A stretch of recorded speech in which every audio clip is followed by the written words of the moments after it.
नमस्कार मित्रों, स्वागत है आपका हमारे चैनल पर। मित्रों, आज हम आपको सूर्य भगवान के ऐसे शक्तिशाली मंत्र के बारे में बताने जा रहे हैं जिससे आपके सभी कष्ट दूर हो जाएंगे, आपके पास करोड़ों की संपत्ति होगी। मित्रों, जैसा कि हम सभी जानते हैं, सूर्य देव भगवान को हमारे पृथ्वी का कर्ता धर्ता भी कहा गया है। सूर्य उपनिषद में यह लिखा गया है कि इस जगत के कर्ता धर्ता सूर्य भगवान ही है और उन्हीं के कारण इस पृथ्वी की उत्पत्ति हुई है। जैसा कि हम सभी जानते हैं, सूर्यदेव भगवान के बिना दिन का होना असंभव है और यह जीवन भी असंभव है। मित्रों, अगर आप सूर्यदेव भगवान की उपासना करना चाहते हैं तो अपनी पूजा पाठ में उनके मंत्रों को शामिल कर उन्हें प्रसन्न करना आपके लिए बहुत आसान हो जाएगा, जिससे आप अपने जीवन में सुखी जीवन पा सकते हैं और अपने सूर्य देव या इष्ट देव को प्रसन्न कर सकते हैं। मित्रों, आइए जानते हैं उस मंत्र के बारे में, लेकिन उससे पहले अगर आपको यह वीडियो पसंद आए तो इस वीडियो को दिल से एक लाइक अवश्य करें और ऐसी ही वीडियो देखने के लिए हमारे चैनल को सब्सक्राइब कर बेल आइकन अवश्य दबा दें। आइए मित्रों, मंत्र कुछ इस प्रकार है।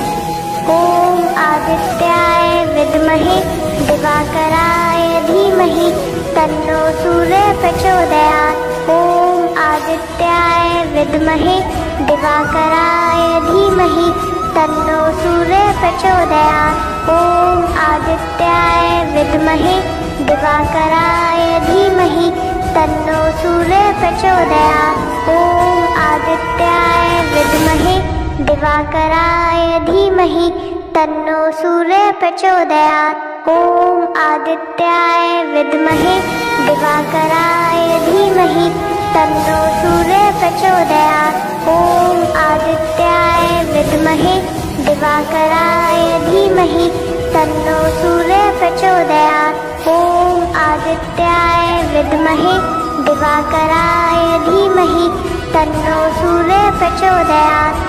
ओम आदित्याय विद्महे दिवाकराय धीमहि तन्नो सूर्य प्रचोदयात्। ओम आदित्याय विद्महे दिवाकराय धीमहि तन्नो सूर्य प्रचोदयात्। ओम आदित्याय विद्महे दिवाकराय धीमहि तन्नो सूर्य प्रचोदयात्। ओम आदित्याय विद्महे दिवाकराय धीमहि तन्नो सूर्य प्रचोदयात्। ओम आदित्याय विद्महे दिवाकराय धीमहि तन्नो सूर्य प्रचोदयात्। ओम आदित्याय विद्महे दिवाकराय धीमहि तन्नो सूर्य प्रचोदयात्। ओम आदित्याय विद्महे दिवाकराय धीमहि तन्नो सूर्य प्रचोदयात्। ओम आदित्याय विद्महे दिवाकराय धीमहि तन्नो सूर्य प्रचोदयात्। ओम आदित्याय विद्महे दिवाकराय धीमहि तन्नो सूर्य प्रचोदयात्। ओम आदित्याय विद्महे दिवाकराय धीमहि तन्नो सूर्य प्रचोदयात्। ओम आदित्याय विद्महे दिवाकराय धीमहि तन्नो सूर्य प्रचोदयात्। ओम आदित्याय विद्महे दिवाकराय धीमहि तन्नो सूर्य प्रचोदयात्। ओम आदित्याय विद्महे दिवाकराय धीमहि तन्नो सूर्य प्रचोदयात्। ओम आदित्याय विद्महे दिवाकराय धीमहि तन्नो सूर्य प्रचोदयात्। ओम आदित्याय विद्महे दिवाकराय धीमहि तन्नो सूर्य प्रचोदयात्। ओम आदित्याय विद्महे दिवाकराय धीमहि तन्नो सूर्य प्रचोदयात्। ओम आदित्याय विद्महे दिवाकराय धीमहि तन्नो सूर्य प्रचोदयात्। ओम आदित्याय विद्महे दिवाकराय धीमहि तन्नो सूर्य प्रचोदयात्। ओम आदित्याय विद्महे दिवाकराय धीमहि तन्नो सूर्य प्रचोदयात्। ॐ आदित्याय विद्महे दिवाकराय धीमहि तन्नो सूर्य प्रचोदयात्। ॐ आदित्याय विद्महे दिवाकराय धीमहि तन्नो सूर्य प्रचोदयात्। ॐ आदित्याय विद्महे दिवाकराय धीमहि तन्नो सूर्य प्रचोदयात्। ॐ आदित्याय विद्महे दिवाकराय धीमहि तन्नो सूर्य प्रचोदयात्। ॐ आदित्याय विद्महे दिवाकराय धीमहि तन्नो सूर्य प्रचोदयात्। ॐ आदित्याय विद्महे दिवाकराय धीमहि तन्नो सूर्य प्रचोदयात्। ॐ आदित्याय विद्महे दिवाकराय धीमहि तन्नो सूर्य प्रचोदयात्। ॐ आदित्याय विद्महे दिवाकराय धीमहि तन्नो सूर्य प्रचोदयात्। ॐ आदित्याय विद्महे दिवाकराय धीमहि तन्नो सूर्य प्रचोदयात्। ॐ आदित्याय विद्महे दिवाकराय धीमहि तन्नो सूर्य प्रचोदयात्। ॐ आदित्याय विद्महे दिवाकराय धीमहि तन्नो सूर्य प्रचोदयात्। ॐ आदित्याय विद्महे दिवाकराय धीमहि तन्नो सूर्य प्रचोदयात्। ॐ आदित्याय विद्महे दिवाकराय धीमहि तन्नो सूर्य प्रचोदयात्। ॐ आदित्याय विद्महे दिवाकराय धीमहि तन्नो सूर्य प्रचोदयात्। ॐ आदित्याय विद्महे दिवाकराय धीमहि तन्नो सूर्य प्रचोदयात्। ॐ आदित्याय विद्महे दिवाकराय धीमहि तन्नो सूर्य प्रचोदयात्। ॐ आदित्याय विद्महे दिवाकराय धीमहि तन्नो सूर्य प्रचोदयात्। ॐ आदित्याय विद्महे दिवाकराय धीमहि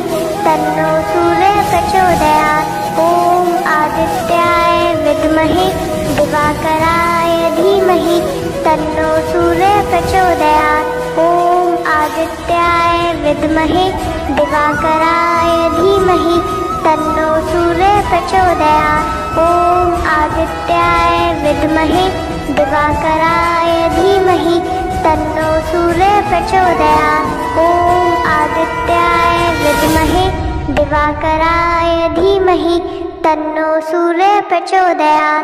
ॐ आदित्याय विद्महे दिवाकराय धीमहि तन्नो सूर्य प्रचोदयात्। ॐ आदित्याय विद्महे दिवाकराय धीमहि तन्नो सूर्य प्रचोदयात्। ॐ आदित्याय विद्महे दिवाकराय धीमहि तन्नो सूर्य प्रचोदयात्। ॐ आदित्याय विद्महे दिवाकराय धीमहि तन्नो सूर्य प्रचोदयात्। ॐ आदित्याय विद्महे दिवाकराय धीमहि तन्नो सूर्य प्रचोदयात्। ॐ आदित्याय विद्महे दिवाकराय धीमहि तन्नो सूर्य प्रचोदयात्। ॐ आदित्याय विद्महे दिवाकराय धीमहि तन्नो सूर्य प्रचोदयात्। ॐ आदित्याय विद्महे दिवाकराय धीमहि तन्नो सूर्य प्रचोदयात्। ॐ आदित्याय विद्महे दिवाकराय धीमहि तन्नो सूर्य प्रचोदयात्। ॐ आदित्याय विद्महे दिवाकराय धीमहि तन्नो सूर्य प्रचोदयात्। ॐ आदित्याय विद्महे दिवाकराय धीमहि तन्नो सूर्य प्रचोदयात्। ॐ आदित्याय विद्महे दिवाकराय धीमहि तन्नो सूर्य प्रचोदयात्। ॐ आदित्याय विद्महे दिवाकराय धीमहि तन्नो सूर्य प्रचोदयात्। ॐ आदित्याय विद्महे दिवाकराय धीमहि तन्नो सूर्य प्रचोदयात्। ॐ आदित्याय विद्महे दिवाकराय धीमहि तन्नो सूर्यः प्रचोदयात्। ॐ आदित्याय विद्महे दिवाकराय धीमहि तन्नो सूर्यः प्रचोदयात्। ॐ आदित्याय विद्महे दिवाकराय धीमहि तन्नो सूर्यः प्रचोदयात्। ॐ आदित्याय विद्महे दिवाकराय धीमहि तन्नो सूर्यः प्रचोदयात्। ॐ आदित्याय विद्महे दिवाकराय धीमहि तन्नो सूर्यः प्रचोदयात्। ॐ आदित्याय विद्महे दिवाकराय धीमहि तन्नो सूर्यः प्रचोदयात्। ॐ आदित्याय विद्महे दिवाकराय धीमहि तन्नो सूर्यः प्रचोदयात्। ॐ आदित्याय विद्महे दिवाकराय धीमहि तन्नो सूर्यः प्रचोदयात्। ॐ आदित्याय विद्महे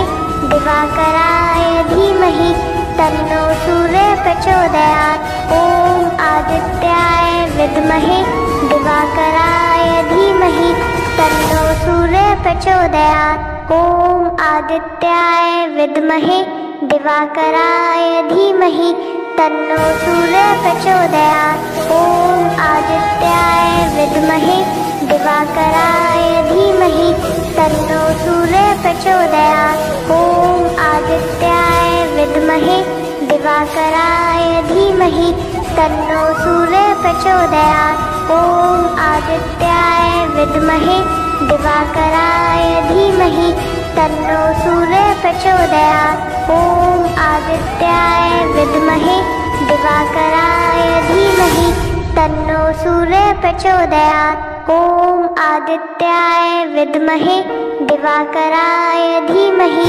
तन्नो सूर्यः प्रचोदयात्।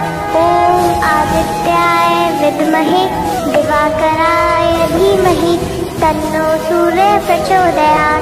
ॐ आदित्याय विद्महे दिवाकराय धीमहि तन्नो सूर्यः प्रचोदयात्। ॐ आदित्याय विद्महे दिवाकराय धीमहि तन्नो सूर्यः प्रचोदयात्। ॐ आदित्याय विद्महे दिवाकराय धीमहि तन्नो सूर्यः प्रचोदयात्। ॐ आदित्याय विद्महे दिवाकराय धीमहि तन्नो सूर्यः प्रचोदयात्। ॐ आदित्याय विद्महे दिवाकराय धीमहि तन्नो सूर्यः प्रचोदयात्। ॐ आदित्याय विद्महे दिवाकराय धीमहि तन्नो सूर्यः प्रचोदयात्। ॐ आदित्याय विद्महे दिवाकराय धीमहि तन्नो सूर्यः प्रचोदयात्। ॐ आदित्याय विद्महे दिवाकराय धीमहि तन्नो सूर्यः प्रचोदयात्। ॐ आदित्याय विद्महे दिवाकराय धीमहि तन्नो सूर्यः प्रचोदयात्। ॐ आदित्याय विद्महे दिवाकराय धीमहि तन्नो सूर्यः प्रचोदयात्। ॐ आदित्याय विद्महे दिवाकराय धीमहि तन्नो सूर्यः प्रचोदयात्। ॐ आदित्याय विद्महे दिवाकराय धीमहि तन्नो सूर्यः प्रचोदयात्। ॐ आदित्याय विद्महे दिवाकराय धीमहि तन्नो सूर्यः प्रचोदयात्। ॐ आदित्याय विद्महे दिवाकराय धीमहि तन्नो सूर्यः प्रचोदयात्। ॐ आदित्याय विद्महे दिवाकराय धीमहि तन्नो सूर्यः प्रचोदयात्। ॐ आदित्याय विद्महे दिवाकराय धीमहि तन्नो सूर्यः प्रचोदयात्। ॐ आदित्याय विद्महे दिवाकराय धीमहि तन्नो सूर्यः प्रचोदयात्। ॐ आदित्याय विद्महे दिवाकराय धीमहि तन्नो सूर्यः प्रचोदयात्। ॐ आदित्याय विद्महे दिवाकराय धीमहि तन्नो सूर्यः प्रचोदयात्। ॐ आदित्याय विद्महे दिवाकराय धीमहि तन्नो सूर्यः प्रचोदयात्। ॐ आदित्याय विद्महे दिवाकराय धीमहि तन्नो सूर्यः प्रचोदयात्। ॐ आदित्याय विद्महे दिवाकराय धीमहि तन्नो सूर्यः प्रचोदयात्।